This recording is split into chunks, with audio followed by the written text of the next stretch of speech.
All right, so this morning we're speaking about the tribes, the people who traveled through the wilderness 40 years. And we're doing it within the context of the month that we're in, and the month that we're in is Av.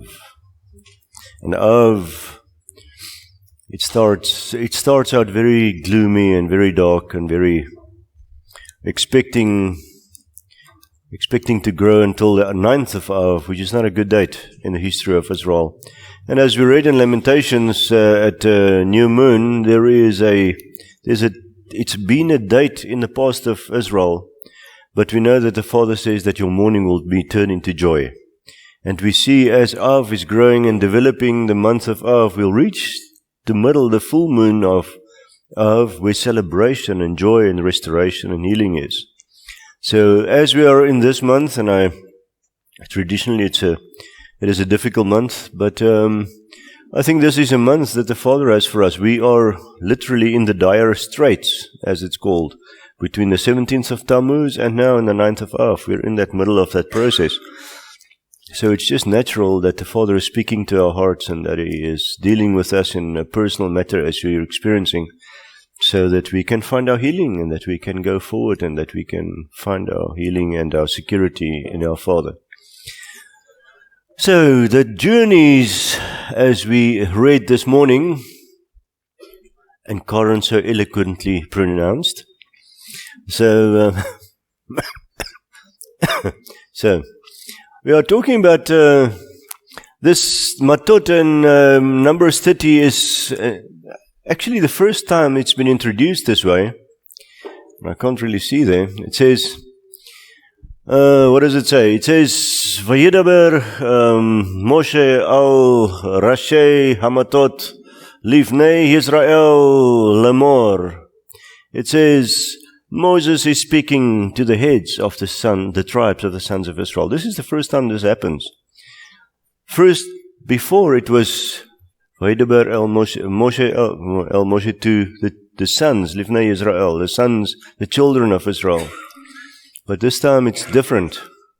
So this is a process where we are starting to be weaned off of this wilderness excursion that Israel has been through, where the dwelling of the Shekhinah was directly here in the camp, and now they are inheriting the promised land, and they will plow, and they will sow, and the Father will provide the rain, and the wheat will grow, and the scarpies will have their lamekis, and everything will be good if we live in the presence of Adonai, and we can go up for the festivals.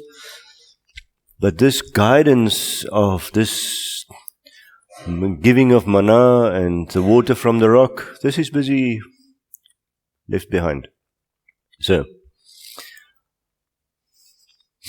if we look at the implications of this for us as believers, remember that the Spirit of Adonai is settled within our hearts, and we are guided every day, every place, every town that they are settled in, every place of inheritance that they are going to. There will be teachers, preachers, children of Levi. I'm a bit slow today, I'm sorry for that. The priests will be in every town teaching the word of the Father to the children of Israel. And so this is our experience. The Father is within our midst. He is living within our hearts. His Spirit is with us.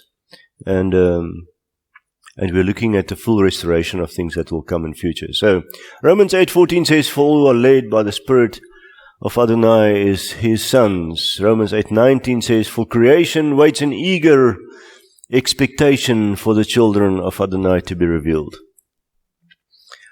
So as I was thinking about this picture, is Canaan is lying just across the Jordan, and Canaan is waiting for Israel to be restored back to the land.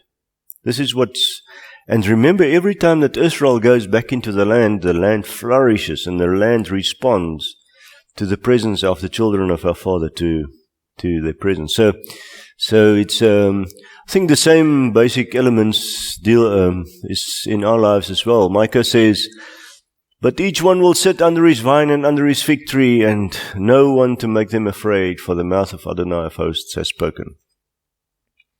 So this is where we're heading. This is where Israel is heading. So that's good news, isn't it? For us, it is a question of we are going to be restored to the garden where we came from in the first place. So we're preparing our lives, and we're looking in a mirror. Shaul says dimly, unfortunately.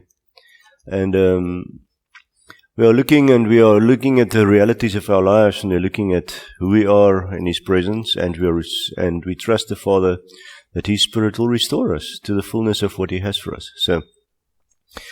So my question is just, before we get to the promised land in our experience, there is going to be a couple of hurdles to get through. Okay? So what is the current state of creation for us in our experience at the moment? We see that the creation is waiting with eager expectation. What is the reason it waits in eager expectation for the children of Adonai to be revealed? Okay, so you'll have to be with me today because I'm not feeling 100% and I'll have to. So, the earth is suffering under the sin of Adam and Chava. And I think what we're experiencing is the destruction and everything that has happened, because initially our Father said to Adam and Chava, "Rule and reign." And what we have done the last 6,000 years is we have ruled and reigned in our brokenness. And we've completely destroyed the place. So that's where it comes in, that it says the sons of Adonai, the revelation of the sons of Adonai will rule and reign in the proper manner so that everything can be restored to its proper functioning. So that's, I think, what we are looking forward to. But if we're looking at the creation today and where we are at, and we're looking at some headlines, and the headlines is, I got this from the internet on a couple of places, it says the real danger, these numbers will climb, speaking of hunger and food shortages, even higher in the months ahead. The global price spikes in food, fuel, fertilizers we are seeing as a result of the crisis in the Ukraine threaten to push the countries around the world into famine. That was a long sentence. I think Paul must have written that. So it is wheat and the threat of global famine are weapons in Russia's war, and its global destabilization, starvation, mass migration on an unprecedented scale, as we have to act today to avert a looming catastrophe. And that one is difficult to read. It says the world is moving backwards in an effort to eliminate hunger and malnutrition, because there are 2.3 billion people in the world, almost 30%, who are moderately or severely food insecure. In 2021, 350 million more than the previous year in the pandemic. Global hunger numbers rose to as many as 825 million that doesn't have any food at all. IMF warns that global recession could soon be at hand, and 3.1 billion people could not afford a healthy diet. In 2020, up 120 million. So, why is this the case? What's happening? Creation waits in eager expectation for the revelations of the sons of God. That's what's happening. And nature responds accordingly. And I think just as Israel is being restored to the land, and there is flourishing of creation, and at the end, I mean, the sower and the reaper will have a tough time to be discerned from one another, because the harvest will be so plentiful. And but before we get there, though, there are a couple of things that we need to work through, and Revelation 6:8 gives us an indication. And it says there's a horse coming. We don't exactly know what the color of the horse is. It's greenish. Did you know this? The horse is green. Why is it a green horse? What's going on? What's that? Could be that. So if you have had some Arabians in your life, you'll find that Arabian is a dark-colored horse, brown, whatever. And but as it ages, its coat turns white. But if it exercises a little bit and starts sweating, then the color of its skin shows through white hair, and it turns to a grayish, greenish sort of a color. Interesting. So, And he who sat on it was named Death, and the grave followed with him. Authority was given to them over a fourth of the earth to kill with... Where does this come from? From to kill with sword, with hunger, with death, and by the beasts of the earth. You see those four aspects that are given there. Those are known as the four judgments of our Father against the earth and against sin. Those four judgments, they usually come in that order, and because it's just logical. They come with the sword is first. So what happens because of the sword? There's no production in the field. Nobody is busy planting food. So hunger comes along. After hunger, death comes, and then I think it's actually pestilence. This can be interpreted as pestilence as well. So as we are looking in what's happening in the earth today, we are seeing sort of a similar sort of a pattern developing. And I was just wondering, how do we treat this and what do we do with this? Remember Habakkuk 3:17 says that though the fig tree does not blossom and there is no fruit in the vine and the yield of the olive has failed and the fields brought forth no food and the flock has been cut off from the fold and there's no herd in the stalls. Generally the farmers tend to be unhappy in this sort of a state. And so what do we do? What happens if that's the case? What do we do as believers? Where do we go to? What do we do? I've got a note here. Ezekiel 14:21 says, "For this says Adonai Elohim, how much more when I send upon Jerusalem my four disastrous acts of judgment, sword, famine, wild beast, and pestilence." It's for a purpose. What is the purpose of those judgments? What will be the purpose? We're beginning with the month of Av, doom and gloom. That's where we start. We'll build. So, be hopeful. So, what will be the purpose of those judgments that we start out with? What do you think? Okay, first, Hanali, what do you say? Okay, the children of Israel may be revealed. Doug? Yes. Yeah. That's a combination of that. It is so that we will come face to face who our Father is and face our own position and who we are, and that we can make a turnaround at Teshuvah and run to Him and be restored. And when we are restored, we will walk in His ways and we will cling to Him and love and obey Him with everything that we have. And in so doing, this will be sorted out. But it's all part of our experience and our where we're heading. So if we look at Habakkuk, it seems like things are not going well for Israel. What was the reason why things didn't go well at this stage? What would be the reason if you are looking at Habakkuk, the prophet Habakkuk, and this is the experience? Tanirina?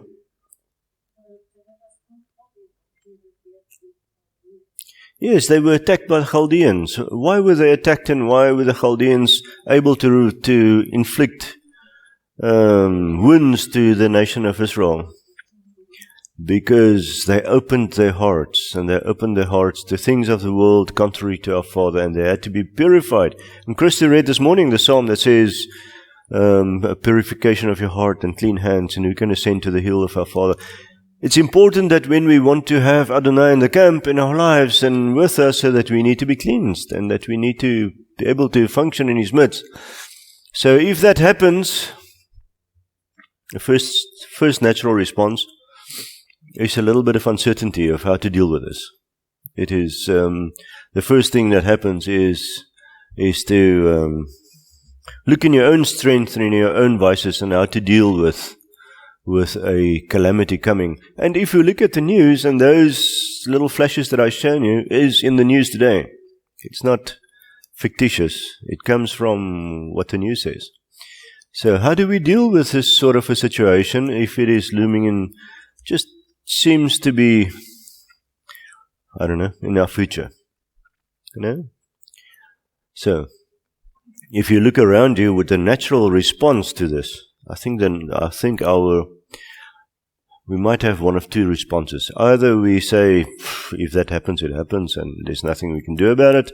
On the other hand, is people can start to over-focus on that problem maybe in ways that the Father hasn't intended for us to do. So what will be the first thing in our lives that we need to address when we see a crisis looming in the future? What is the first thing that we do as believers? What should we do?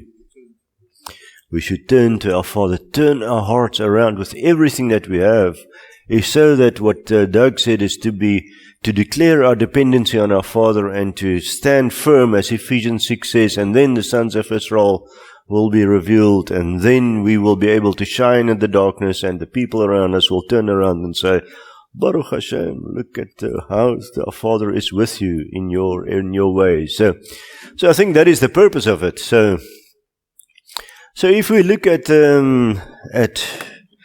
that is a physical crisis that's sitting because of spiritual reasons, I believe. There's a physical crisis sitting in our future, and we need to respond to it. But how do we respond to it, and what do we do? And I think maybe the purpose of today's talk is not to the house and the finer points and details and how to deal with it exactly. But this is we can speak about that in future, I think. But how did Joseph deal with a looming crisis in his day? How did he do? How did he do? He did very well. What did he do? Okay, so first what happened is he got a plan from our Father. That was the number one. So actually, he didn't get the plan. The king got the plan, and he interpreted the plan from our Father, and with wisdom, they applied this plan for the benefit of whom? The kingdom. Zoom. So remember, the first thing is, Joseph didn't plant fields for his own benefit. That's number one. He planted fields and everything else for the benefit of the kingdom. That's when you become a Joseph. So this is, I think that's one point that we need to understand. And then, if we can gather, if Joseph in his time gathered so much wheat, it was overflowing in the granaries for 7 years. For whose glory was that gathered? Who got the glory? Firstly, the Pharaoh appointed Joseph to say, who's wise like unto Joseph? Because he listened to the voice of Adonai. So they recognized our Father's wisdom and our Father's plan in this matter. But who got the glory for this? Pharaoh got the glory. The king got the glory for this, not Joseph. The king got the glory because it was to the benefit of the kingdom. All right, so I think if we can establish those few foundational things in this plan, in this way of preparing for a coming disaster, then I think we have a common understanding of what a kingdom approach to this should and would be. All right, so, oops, sorry, what was that? Oh, that's an interesting point that I just thought. We can easily think of, what do we do for the future? What do we do at this current state? Did you know that around 1/3 of food produced in South Africa ends up in a landfill? 10 million tons of waste per year. It's a shame. It's not a disaster, it's a catastrophe. Ja, ek stem saam. Dis 'n skande. And I'm joke. Chris has got a beautiful joke of a disaster and a catastrophe that we will share with you later. But and maybe the sons of the living Elohim must do something about this. Because what typically those foods are that are being destroyed. It is the sell-by date has expired, and it gets withdrawn from the shelves and it's thrown away. Well, there are tens of millions of people that's sitting hungry at home, not having food to feed their children. So there are some, one or two, a friend of mine in Johannesburg is part of a congregation that I think last year or the year before, I can't remember now exactly, they gave 1.5 million meals to the community around them. Not from their own provision, but from those food that they recovered from Pick and Pay, from Golden Harvest, from all of these places that is pig feed, because that's what happens, is they take all of the fruit that's coming from Golden Harvest that's now expired, and they dump it on a bucket and they go to pigs for food. So what does Habakkuk say? What shall we do? There is a yet in there. There's a yet in there, and it says, yet I exult in Adonai, and I rejoice in the Elohim of my deliverance. Adonai, the Master, is my strength, and He makes my feet like those of a deer, and He makes me walk on high places. Remember, they're coming from Mitzrayim. What does Mitzrayim mean? What's the meaning of the word Mitzrayim? It's narrow places. It is constraint. You cannot maneuver. You cannot go anywhere. Your budget doesn't allow you to buy a Coke. But now you're going to open places that you can sow in fields and plant, and abundance can be part of your experience, so that you can sow into the kingdom. And the people outside the kingdom can say, wow, what a wonderful God you have. That's the purpose of it. So if we look at salvation from famine, in this case, it is not the salvation that we typically understand that Yeshua died on the cross for. It is a physical salvation, but we have it as we have the wisdom, and we saw in Joseph's life as well. Because of the relationship he had with our Father, he had the wisdom to apply this in his life and in the kingdom, so that they could experience a physical salvation. So that the people around Egypt, even his father and his brothers in Israel, could have life. We know that when there is a time that you enter into the dire straits, like we are in this time of year, if there is no food to be produced and everything, the granaries are depleted and everything is gone, we know, as we just read in Habakkuk 3:18 and 19, is that our Father will be our provider. He will be the one that sustains us, even with manna in the wilderness, with water from the rock. So if we can just remember to put our trust in Him alone and find a plan from Him alone and walk in His footsteps and do not try to make our own things and do our own thing, then we will be in a good place. And if we can, you remember the story from Habakkuk, that one there? I will exalt in Adonai, I rejoice in the Elohim of my deliverance. When do we do that?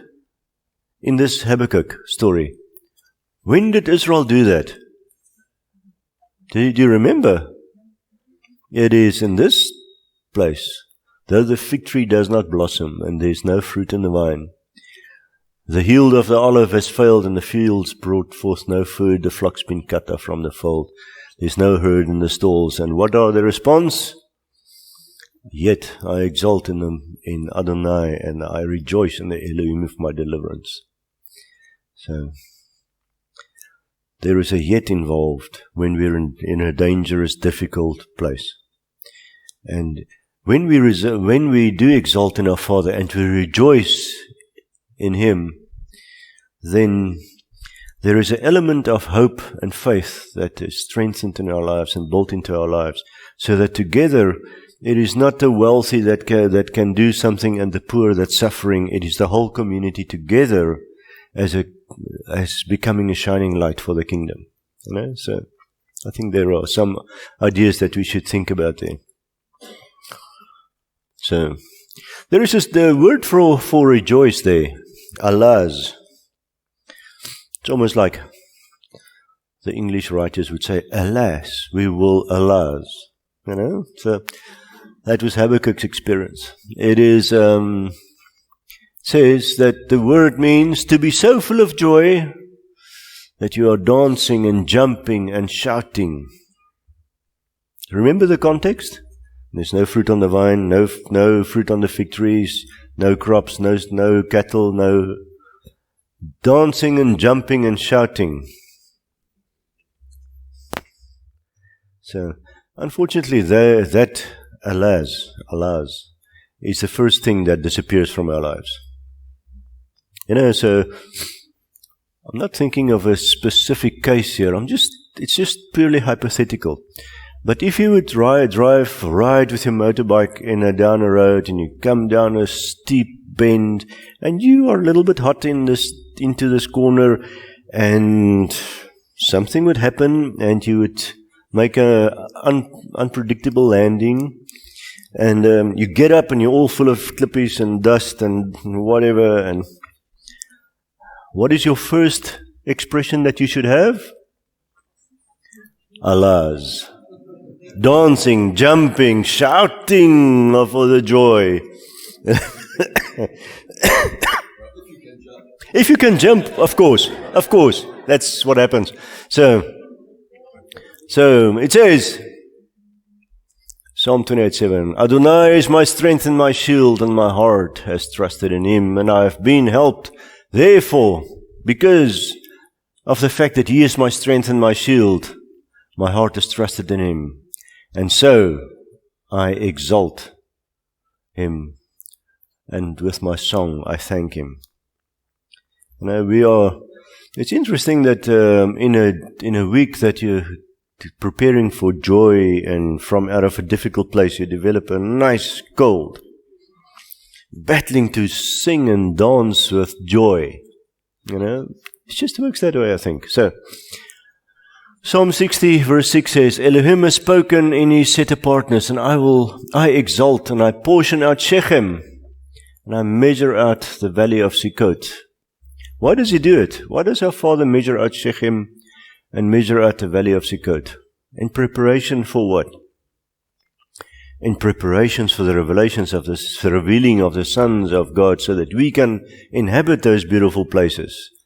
It is our inheritance that our Father is working at. So sing to Elohim and sing praises to His name. Raise up a highway for Him who rides through the desert by His name, Yotei, and exalt before Him. 96:12, let the field exult and all that is in it, and let all the trees of the forest shout for joy. And usually the context of these things is within a time of difficulty, in a time of tumult. That's a nice English name. I don't know where that comes from. But in a time of difficulty, this should be our experience. This should be our emotion and our response to a difficult situation. Psalm 149:5 says, let the kind ones exult and esteem, and let them sing aloud on their beds. Yes, let's do. But you see that the thing is, rejoicing Allah's is a result. It is not the first thing that we do, because that easily departs from us. If we experience something dreadful in our lives, if there is certainly some threat that we experience, jumping and singing with dance is the last thing on our mind. And that's just our natural response. That's what happens. But it comes as a result of Geil.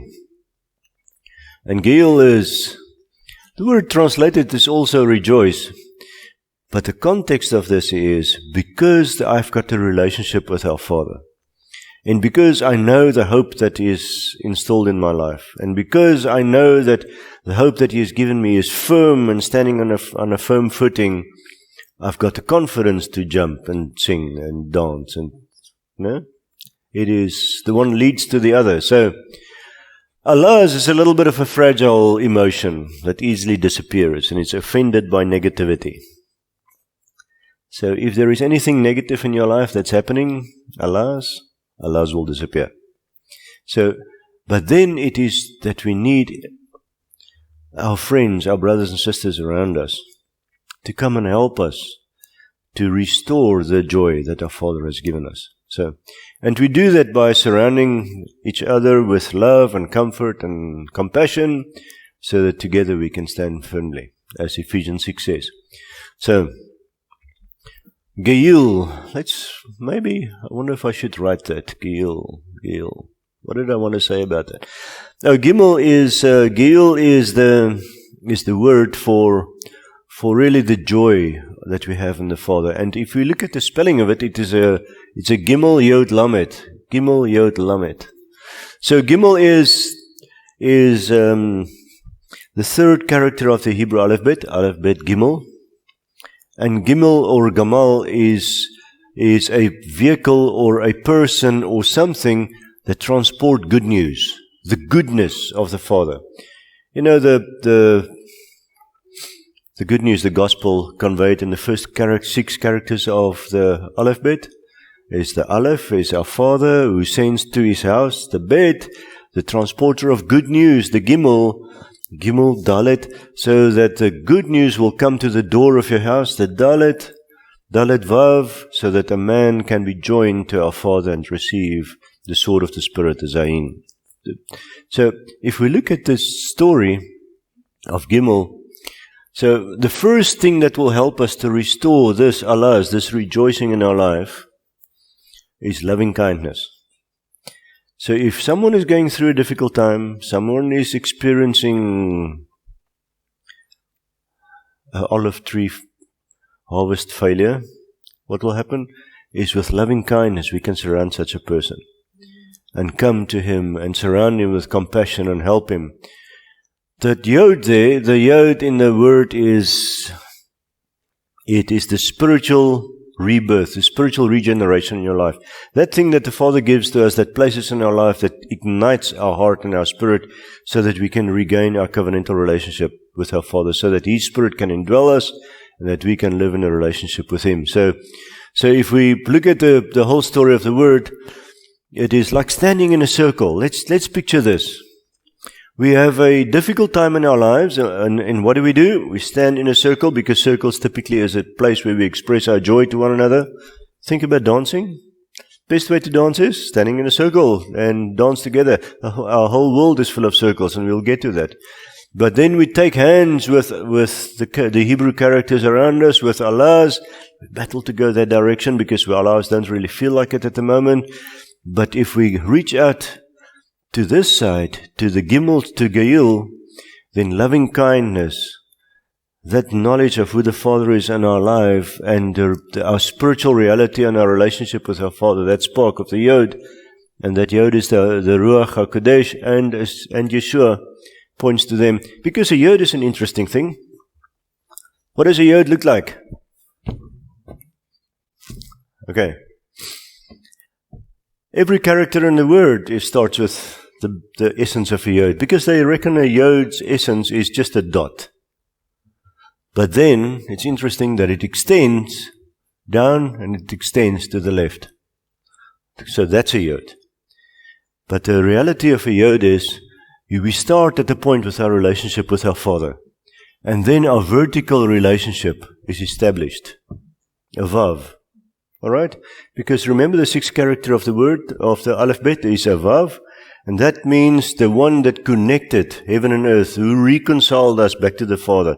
It's a hook by which we are hooked back in the relationship with our Father. On the vertical relationship and on the horizontal relationship, our expression to one another and our expression of our thankfulness and our compassion to one another restores the hope that we have.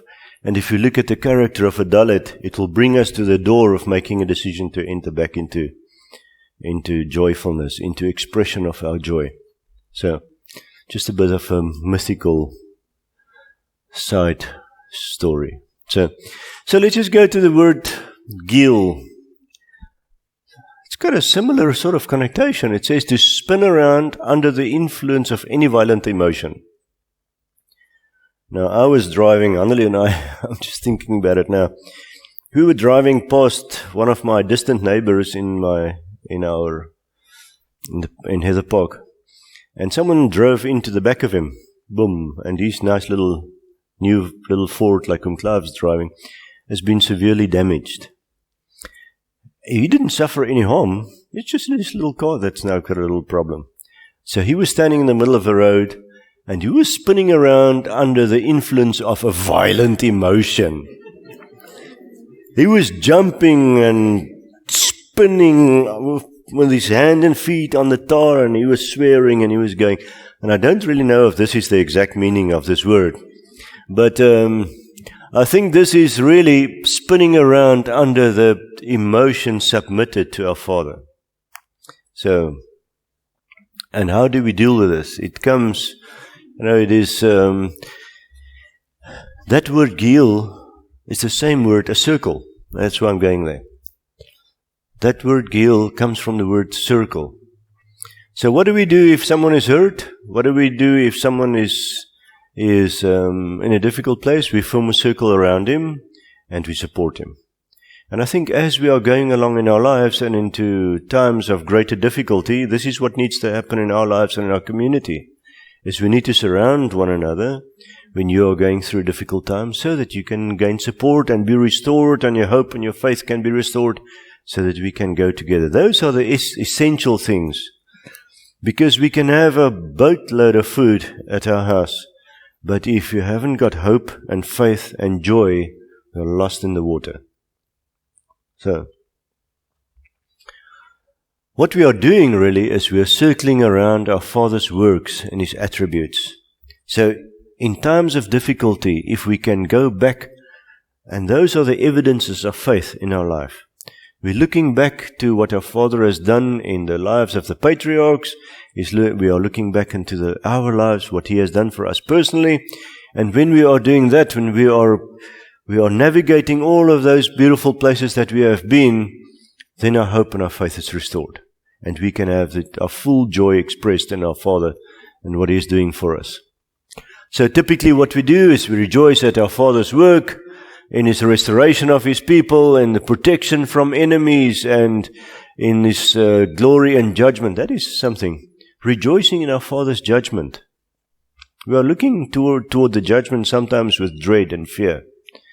Thinking, if I must stand as a judge of my own life, then, so that judgment there is looking at the judgment that we are heading towards. But we know our Father, a righteous judge, the one that is compassionate and true and loving, He is the one that is our judge. Remember, so we're looking not in fear, but in hope and in faith. That's the way we're looking forward to that. So, we're rejoicing in His rule. And what is all of those things? That is not really an expression of where I am at, but more a rejoicing in who He is. Looking at His character of His commitment to restore us as His people. He is our Father's work, His protection, His attributes of glory and judgment. So it is more about who He is than rather my expression and where I am found. So I think that's easier, and that's the first place where we start to regain our joy and our expression of our joy, is to look at where our Father is and who He is. So, but we do so, though, with trembling, because we are standing in front of the Creator of the universe. And that trembling, if you look up, I looked at it this last night, at that word, it is a violent shaking. Meaning is, it's in the intense form.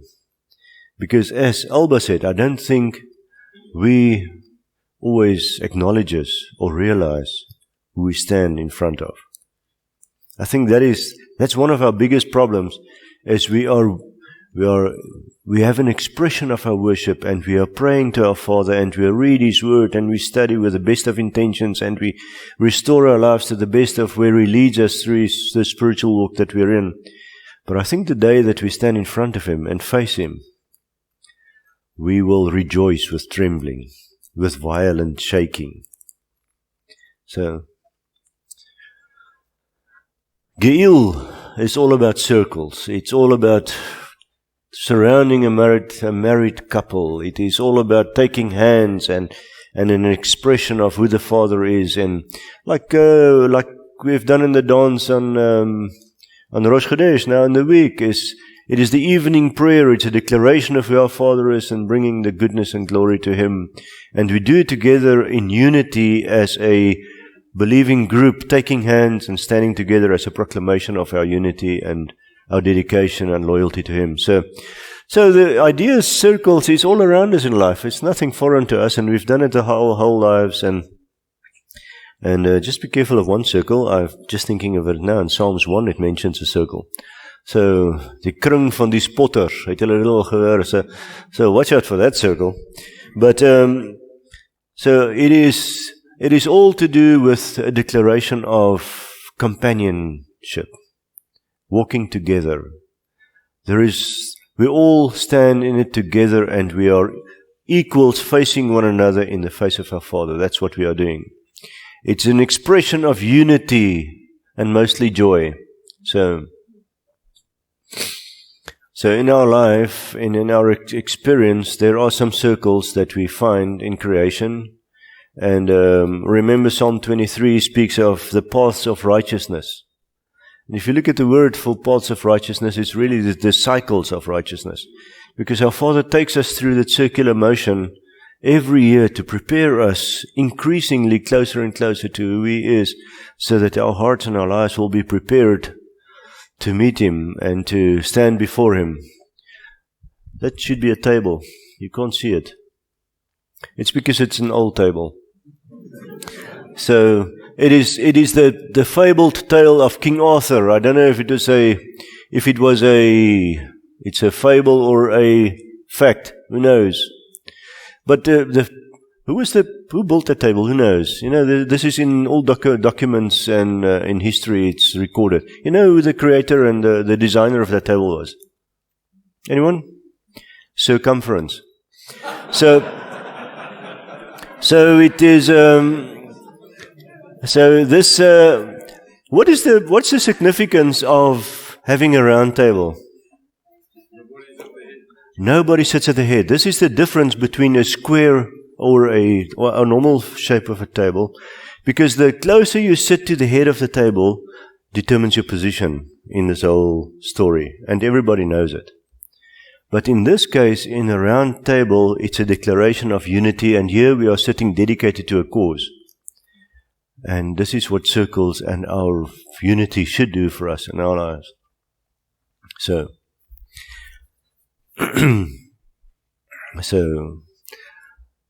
gathering together in difficult times, we experience the power of unity, and our oneness increases our faith, and so does our Geheel circles of joy.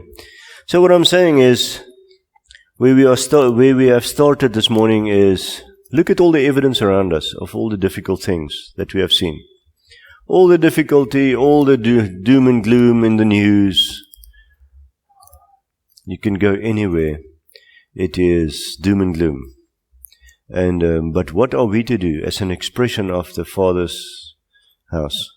Because remember, together we are the priesthood. And what is the function of the priesthood? Is to proclaim His goodness, His mercies, His loving kindness, His truth, hope and faith in who He is. So if we can have a united expression of who our Father is, our joy will be reserved. Our joy will be experienced. So, unity. Whom of you know that if you as a family or as a group of people like this, if there is a broken relationship in that group and there is headbutting, your joy is diminished, severely so. So, that's why the scripture says, a house divided against itself will fall. You know?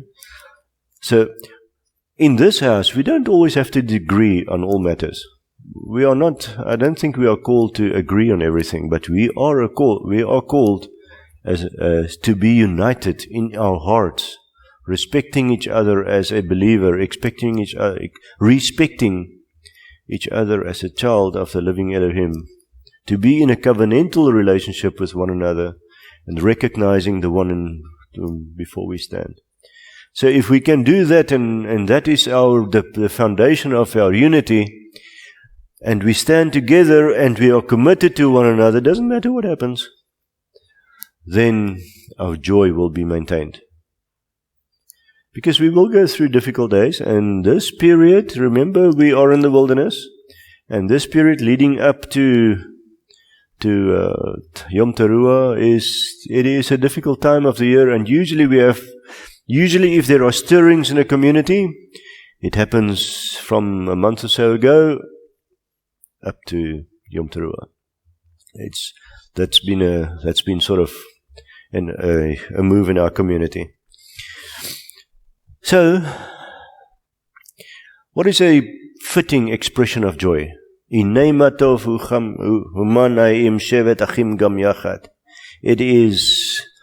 is the song of brothers standing together in the house, declaring our unity and faith and joy in who the Father is.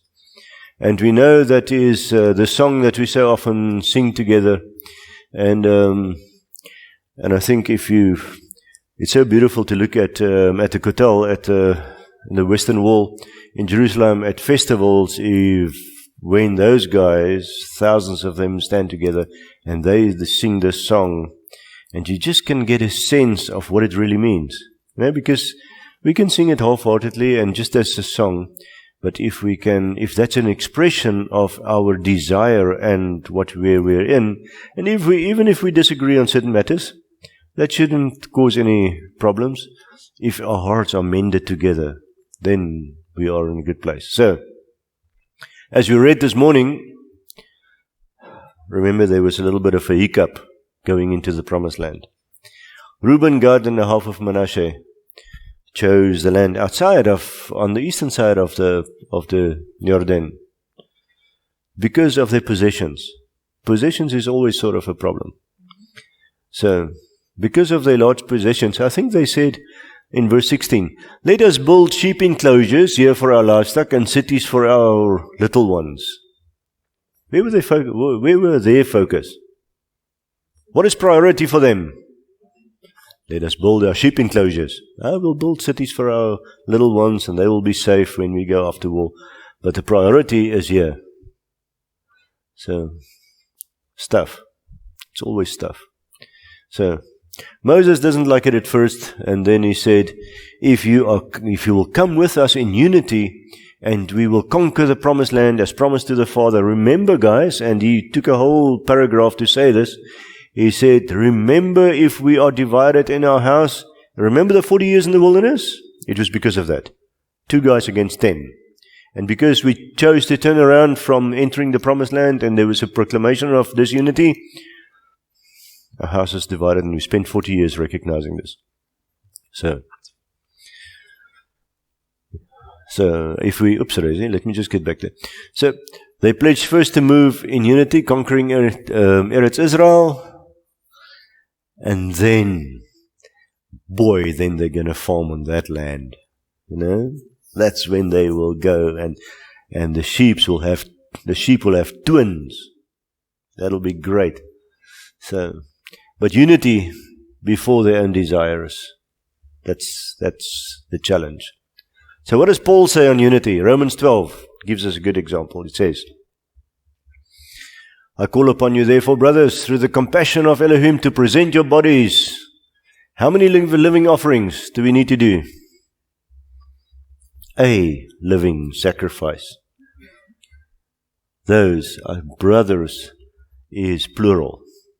That's plural. The sacrifice are singular.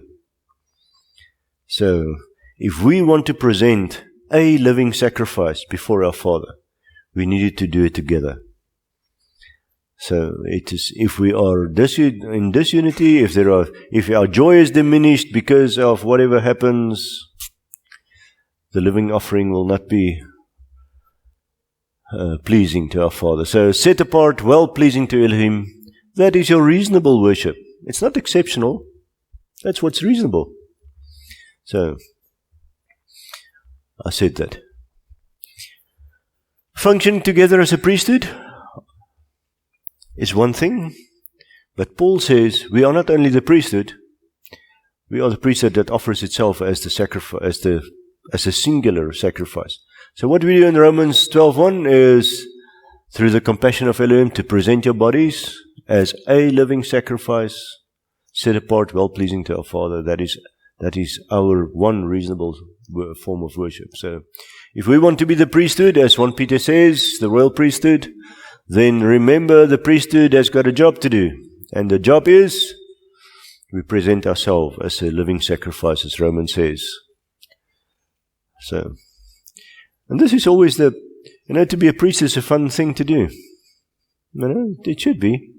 You're living in sacred spaces. Things are going well. You get preferential treatment by all the rest of the tribes. You've got just outside. We read 2,000 cubits around the city. But there is a cost to be paid. There is a cost to this whole deal. And you live a life focused on others. That's how you do it. And that's what we are called to do. So what is the sacrifice then? Let's just go through this. It is a sacrifice that all of us make. Every one of us makes a sacrifice for the cost of unity, for the sake of unity. And that's not easy to do. That's not easy to do. If you live a life in close proximity to other people, ever. I've done it we've lived, my parents-in-law has lived with us for 32 years now, in a flat just next to our house.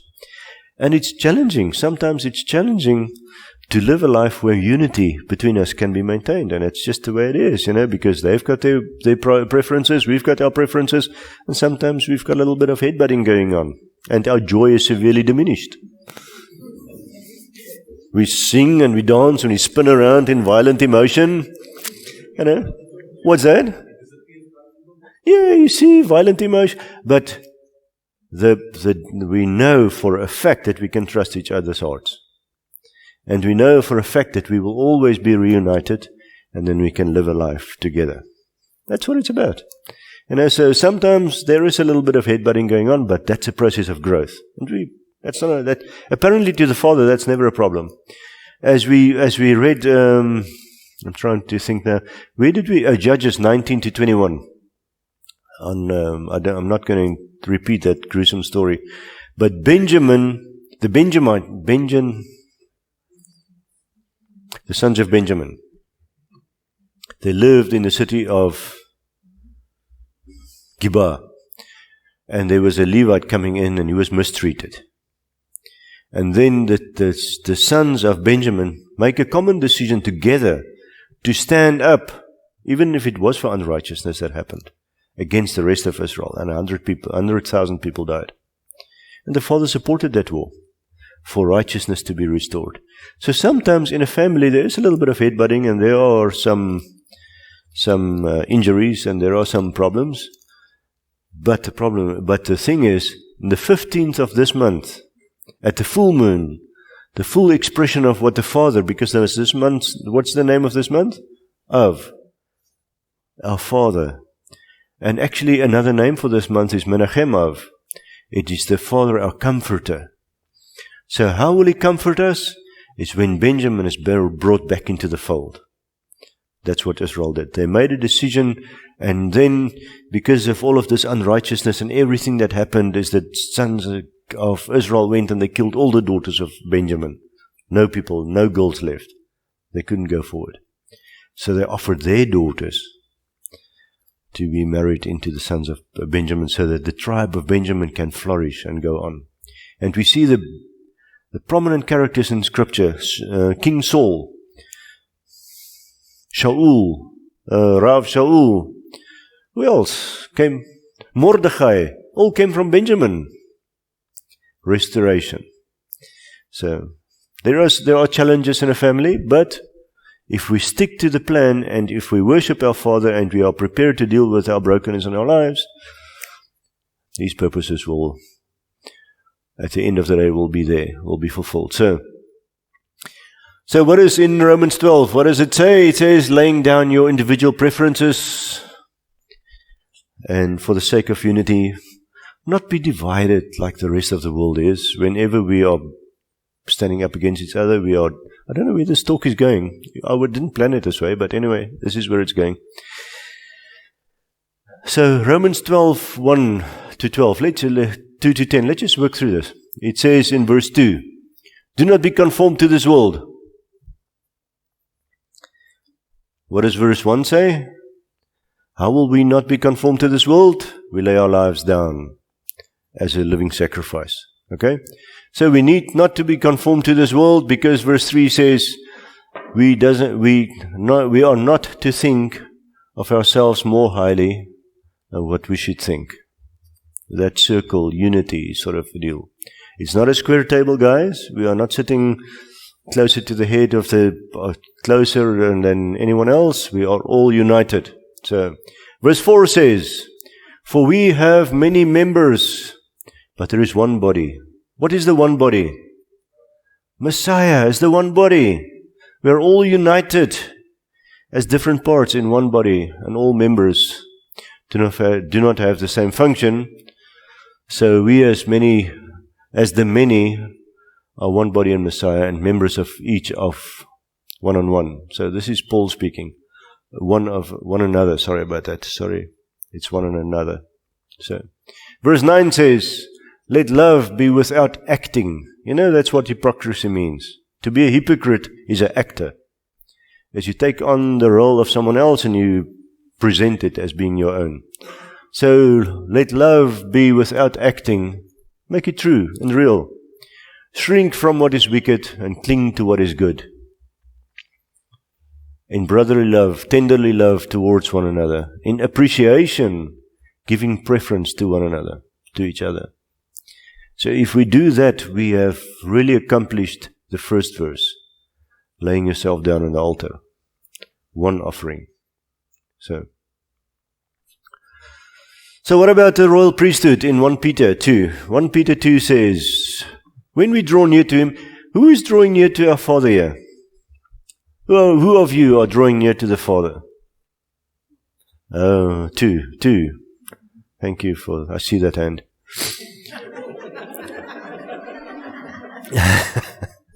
So, we all should be drawing close to our Father. What is the word for drawing near?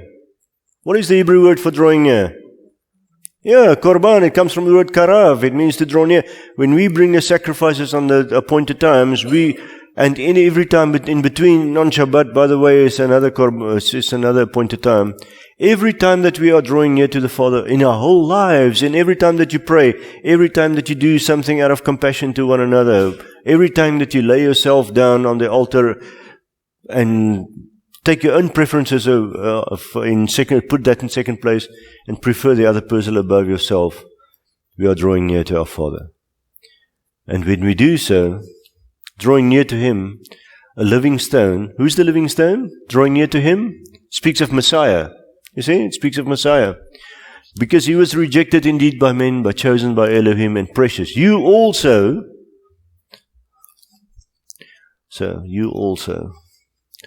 I'm just thinking Bill Bullock would probably say, you're all, being a Texan. You know, so everybody, as living stones, every one of us is a living stone. What are we doing? What are we busy being built up in? In the temple of Adonai. One building. One expression. A spiritual house. A set-apart priesthood. To offer up spiritual offerings, slaughter offerings, acceptable to Elohim through Yeshua the Messiah. So if we are who are we drawing near to? We are drawing near to Messiah. To Him, a living stone. Rejected indeed by men, but precious by Elohim as living stones. We are being built up into a spiritual house. And when we are built up into a spiritual house, and the process of doing so, it is in recognition of who our Father is, and presenting our worship before Him. That's why we are doing it. So, how many buildings are there? Just by the way? Okay. So 1 Peter 2, 7-10 says, a stone which the builders rejected has become the chief cornerstone, and a stone of stumbling and a rock that makes for falling, who stumbles because of disobedience to the word. It's important to know the word and be obedient, it seems. To which they also were appointed. But you, every one of us, are a chosen race, a royal priesthood, a set-apart nation, a people for a possession, who proclaim the praises of Him who called you out of darkness into His marvelous light. And this is Hosea speaking. So who is this people? Isaiah 43 says, they are a chosen race. And who does Isaiah 43 really speak about? It speaks about Messiah. It is the beginning of the portion in Isaiah that really speaks about His presence and His reality. Philippians 4:18 says, "Indeed, I have all and more than enough." Whose confession is that? Indeed, I have all and more than enough. Who can confess this today? Of what do we have more than enough? What do we have that's more than enough? The knowledge of our Father in us. And if we are found in our Father in a covenantal relationship, we have got the knowledge that He is our provider, our protector, the one that sustains us. What more really do we need if that is our confidence and truth? So, the rest of the stuff can be added, by the way. So, Isaiah 43 says, "I have redeemed you and called you by name. You are mine. Since you were precious in my eyes, and you've been esteemed, and I have loved you. And all those who are called by my name, whom I have created, formed, and even made for esteem. You are my witnesses, declares Yotevaphe, and my servant, whom I have chosen." Witnesses, by the way. So who's that witnesses speaking about? Speaks about the people who is in a relationship with our Father. Those within Israel and those within the nations that are called by His name. So, I think if we take this seriously and we walk in this reality and in this truth seriously, I think we will shine much brighter than what we are shining in our lives right now. So, we are going into a time in the history, I think, that is unprecedented.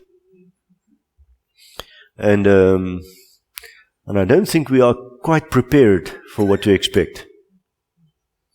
But I think our Father calls us into a place with relationship with one another and with Him that will support these realities. So that together, and the purpose for that is, remember, it's not our survival.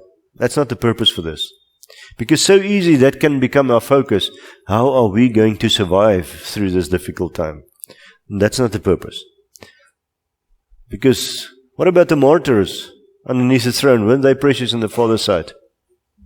They were, more so than anybody else. Okay, take that back. They were as precious in His sight as everybody else. So, our purpose is not to survive, but to glorify His name and proclaiming Him to be the protector, the sustainer, the provider. And we can do so when we are united and we stand together and we have a plan from our Father how to go ahead. And we walk in that plan, and as we are executing that plan, as He helps us to understand, we can glorify His name. And the nations around us will turn to our Father and say, "Wow, what a great Elohim you serve." That's the purpose. So, Exodus 19:4-6 says, "I bore you on eagle's wings and brought you to myself. If you diligently obey my voice and guard my covenant, then you will be an Segula, my treasured possession above all the people. And you will be to me a reign of priests and a set-apart nation." So, I think this is our calling now more than ever, is to realize who we really are in our Father and to walk in that truth. So, what is the identity of these guys? They are those who will proclaim our Father's praise among the nations, whose priestly sacrifices will take the form of mutual submission for the sake of walking together and proclaim Him to be the one that provides and protects us. Honoring others before themselves, surrendering to our Father is the same as surrendering to others. And we are really battling with that sometimes. And I know it's easy to submit to a leadership. Let's say in this fellowship, it's easy to submit to a leadership of a fellowship if they agree with you. Isn't it? Isn't it that a great time to submit to leadership? Every one of you have been involved in some sort of organizational setup in your life. And it's easy to walk in joy and spin around with exuberance when everybody agrees. But when there is a problem, to submit, that's when submission really comes to play.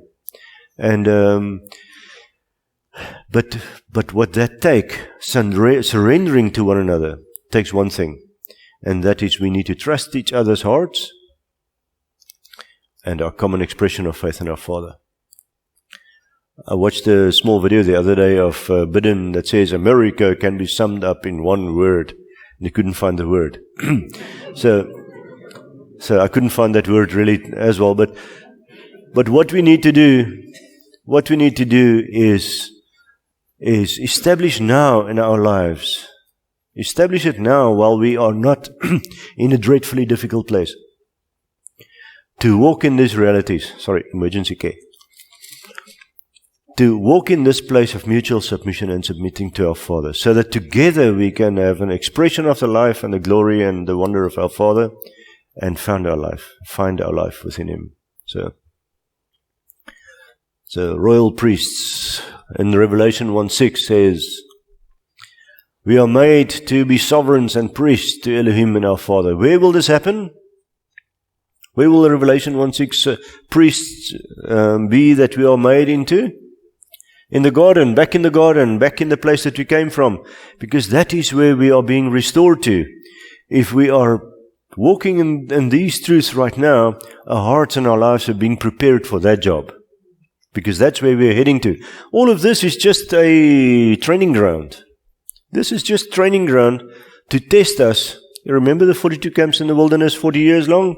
That was just a training ground and a place where they can be equipped to live a successful life in the kingdom. Same with us. Revelation 5:9-10 says, you are worthy to take the scroll and to open the seal, speaking of Messiah, because you were slain and redeemed us to Elohim by your blood of every tribe, tongue and people and nation, and made us sovereigns and priests to our Elohim. Where does these priests come from?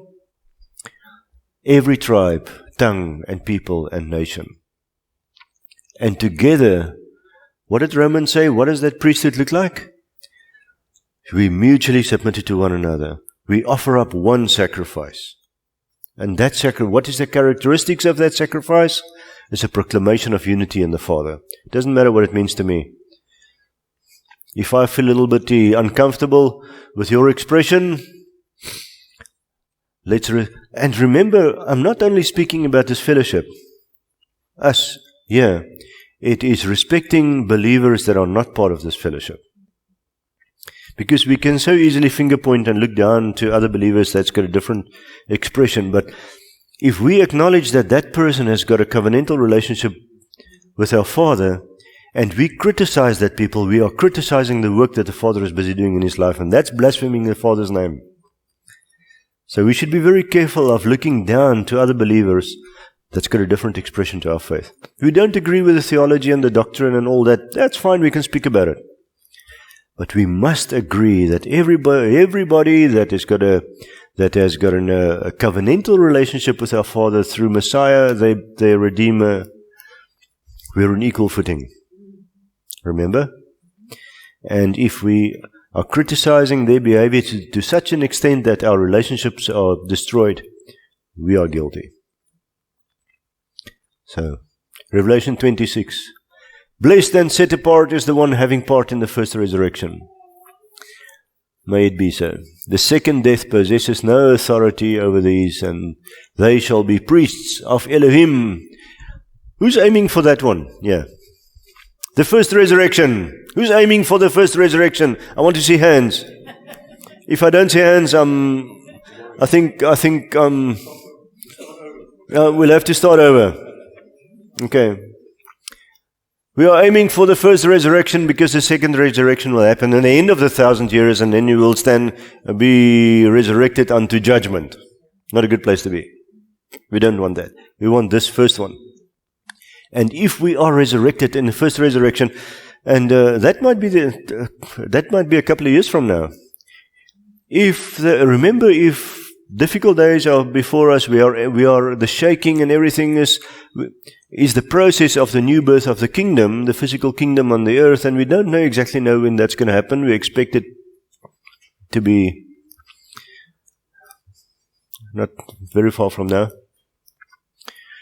I was thinking about, just a side note, the 15th of this month has got a celebration. Tu B'Av, that's the name of the celebration. And one of the aspects of recognizing the Father's faithfulness is that the last people of the first generation passed away.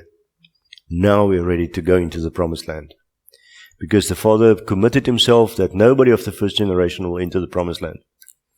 But if we read Matthew 24:34, what does that say? You know?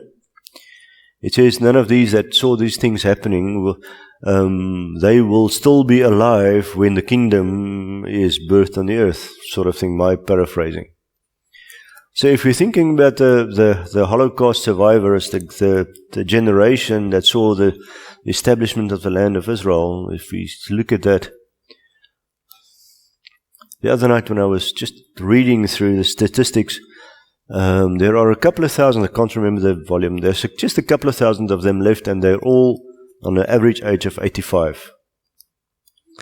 So, I think we're in injury time.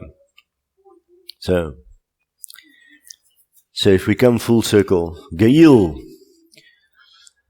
We started in Genesis with the garden with our Creator and our Father and 2 trees. Remember? That's where we started out. We made a wrong choice. We ended up having to prove and go through testing for a couple of thousand years. But we read it there again because it ends in the garden with 1 tree on 2 sides of a river with a road running through it. I'm not actually sure how that picture works out. But, and what we spoke about the other day, I can't remember, it's in Ezekiel. What is the scripture in Ezekiel? Can you remember? Of the trees, the fruit trees. It speaks about the different types of fruit trees while you are getting the hard drive spinning up. It speaks about this. It is a garden in 1 tree standing on both sides of a river. Where is that going to happen? In Jerusalem. In Jerusalem. As the water erupts under the Temple Mount, the current Temple Mount, and the river runs eastward, and it runs through the Kidron Valley, and it goes into the Dead Sea, and life comes from death. There will be fruit trees standing along that river. And multiple, it says plural, fruit trees, bearing different types of fruit, bringing life to the people downstream. So if men are trees, and there is a tree of life in Jerusalem, who is these trees disciples of, and what is their proclamation?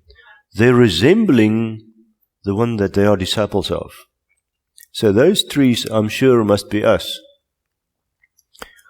So,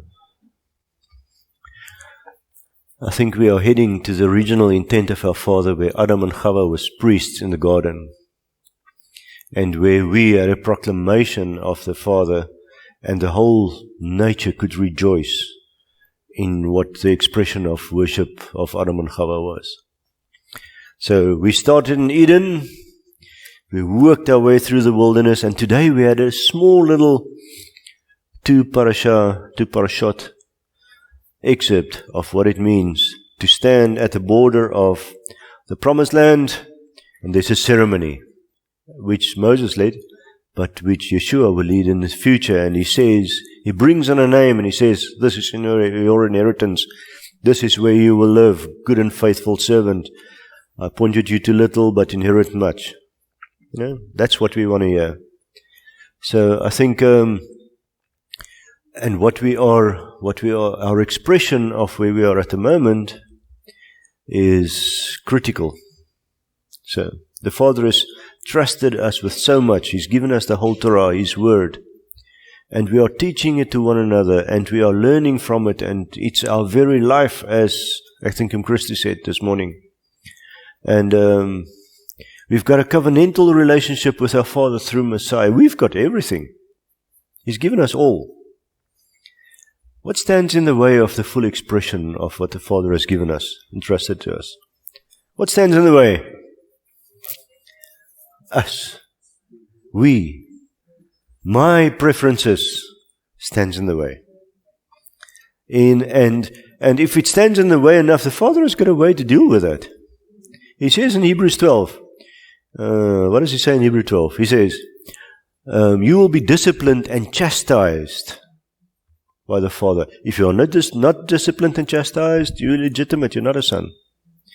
So if our earthly fathers disciplined us and we respected them, how much more so if our heavenly Father disciplines us? It will bring forth a rich harvest of righteousness. So this is where we are going. But there's a responsibility and a little bit of a challenge before us, is to walk together and to trust one another's hearts and to express our Father's goodness and His mercy and His glory by our common proclamation of us as a community. And if there's brokenness, and if there's heartache, and if there's difficulty, what do? We circle around that person and we instill the joy of Adonai into that person so that hope and faith can be restored. That's what we do. Any comments? Karen? Can you take the mic? Otherwise, we're not going to hear you. While you do that, I'm going to take a...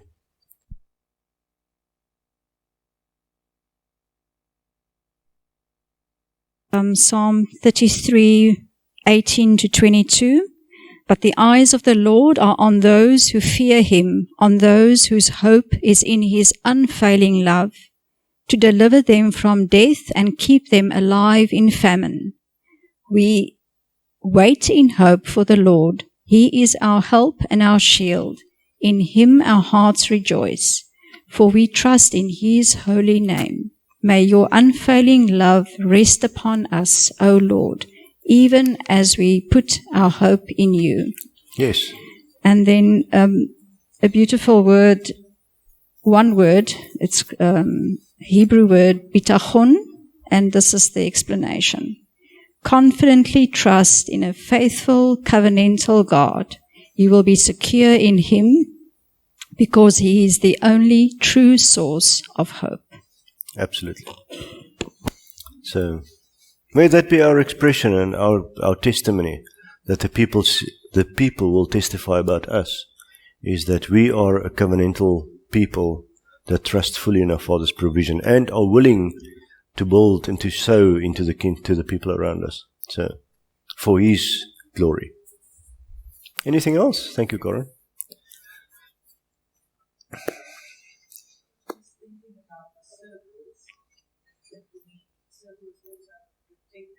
Yes. Circles as protection, yes. Yeah. So the camp of Israel, when they pitched the camps around the tabernacle, the different tribes were in their places, allotted places, but they were in a circular fashion, so that the children would be safe within my circle, playing around here. The animals and whatnot would graze here, and that we are in full view of what's happening on the tabernacle. So it is circles is part of our expression of unity and protection and provision and all of those things. Yes, Amelie.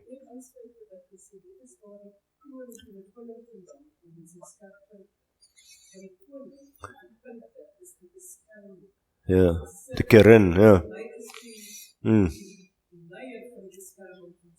Yeah, so the round crown is an expression of his protection, the king's protection of. Yeah, I think that's right. They're encircled by a moat.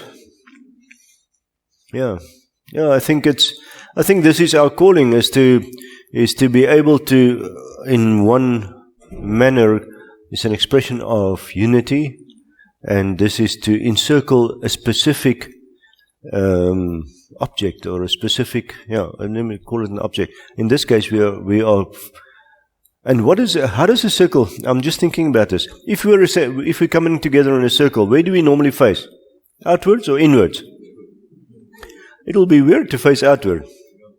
I haven't really seen that. But if you face inward, we are looking at each other, and we can agree that we are all united. But remember, in the camp of Israel, they faced inward and they saw the tabernacle. And we saw each other in the light of Adonai. So I think there are lots of things that we can dwell on that enforces this principle of unity and protection and all of this in us taking hands together and standing together in a circular fashion. And circle, we must remember, is the word gil, which is joy. So if we do this in that fashion, then we are proclaiming the joy of our Father, and this is our expression. Anything else? I wonder.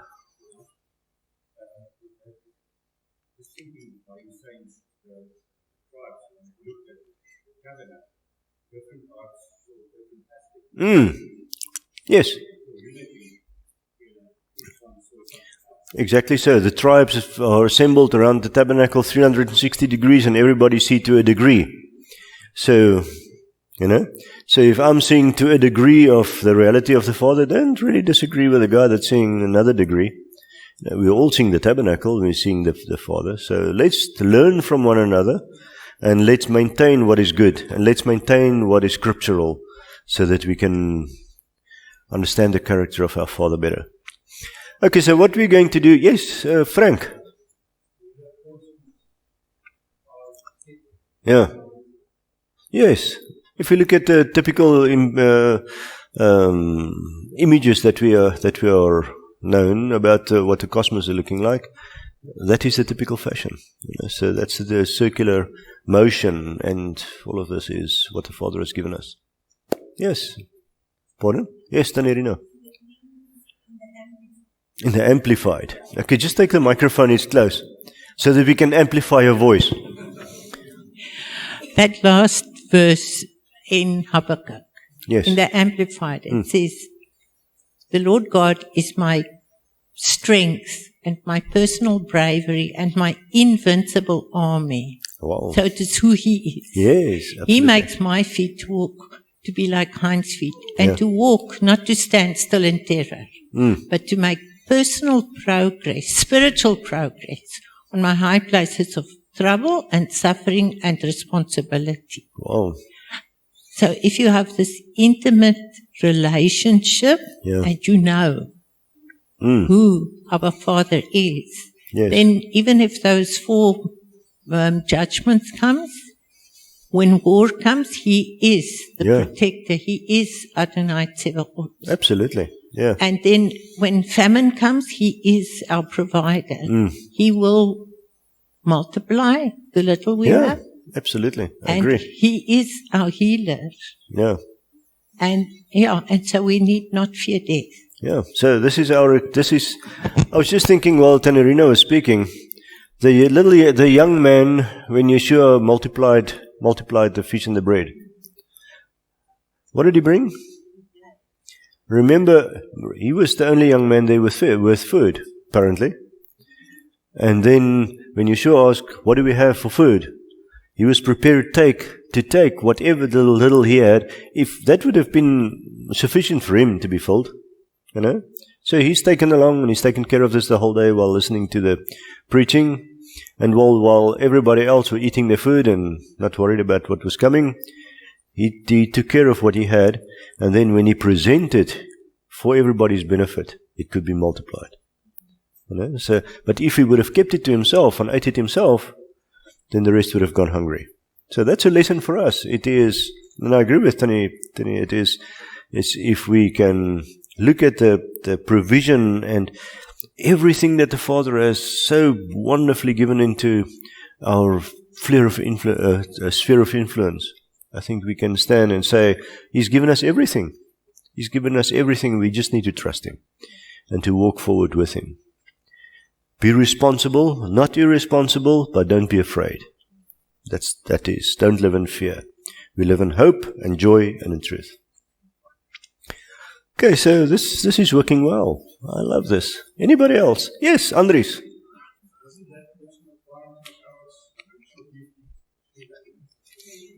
Of course. Yes, our spiritual giftings, Andries says, doesn't that apply to our spiritual giftings as well? To present it to one another? So all of us are sitting here and we are gifted in one sort of way or another.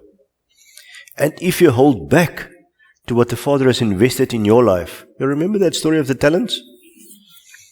So if you've got 1 talent, then sow it into the kingdom, and there will be much fruit that comes from it. So I think if you don't know what your gifting is, we need to be equipped to know what our gifting is, but what the Father has placed in your hands, that the bread and the fish that He has placed in your hand, that is what we need to offer. Okay. One more. Come on, Annelie, say something intelligent.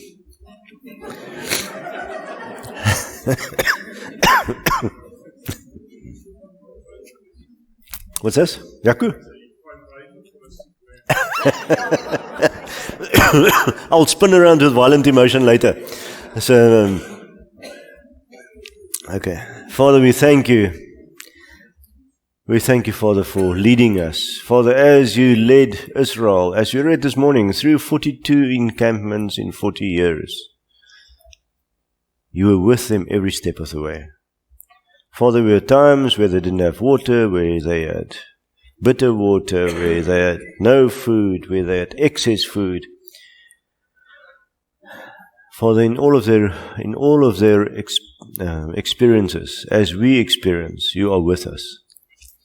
And thank you for your presence. Moshe said, Father, we cannot go forward 1 step without your presence with us. And that is our need and what we want to ask you, Father. Let's not go forward 1 step without you indwelling us in every possible way. Fill us with your Ruach today, Father. Fill us with your Ruach so that we can be an expression of your wisdom, of your knowledge, of your counsel, of your power, of your da'at, your knowledge, with the fear of Adonai, your full expression of who you are, Father, in our limited way. Help us and equip us. And we know the barrier, we know that the problem is not you equipping us and your desire to equip us, but the problem is our hearts that are fairly closed. Help us to open our hearts, and that our hearts will be ground that are fertile and ready to receive the word and to be plowed over, and so that we can bear much fruit, Father, that will benefit the kingdom in each way, spiritual and physical, as we discussed today. So, Father, as we are venturing into the future, and which is a dark, unknown, sometimes dreaded future, help us, Father, to find our security and our hope and our faith in you, so that we will not be distressed or dismayed or anything that will take our focus from you. Father, help us not to be overly concerned with our own private problems and our own preferences, but help us to regard each other and to prefer each other, so that as a proclamation of unity and our trust in you, so that we can trust our brother or sister that's next to us, that are found in you. So we thank you, Father, for this privilege we have to stand in your presence here today and say, Father, help us and lead us. Show to each of us what our calling is and our gifting is, as Andre said, to go forward in this time in a responsible manner and in a way that life will come from it. So that in time, as these days are getting darker and darker around us, so that the people around us will look at the believers in this town and say, wow, look at the Father is really with us, and we want to serve the living Elohim as you serve him. So we thank you for every believer in this town, Father, and every person who's got a living relationship with you. And we pray, Father, that you will give us further and bigger revelation of your character and your ways, and so that we will be restored to your full and acceptable will as you lead us through these days, Father. And help us never to be proud and arrogant and look down on any other person that's got a different expression or experience, but help us to find you in every discussion that we have with them. We thank you and we praise you in the name of Yeshua. Amen. Amen, amen, amen.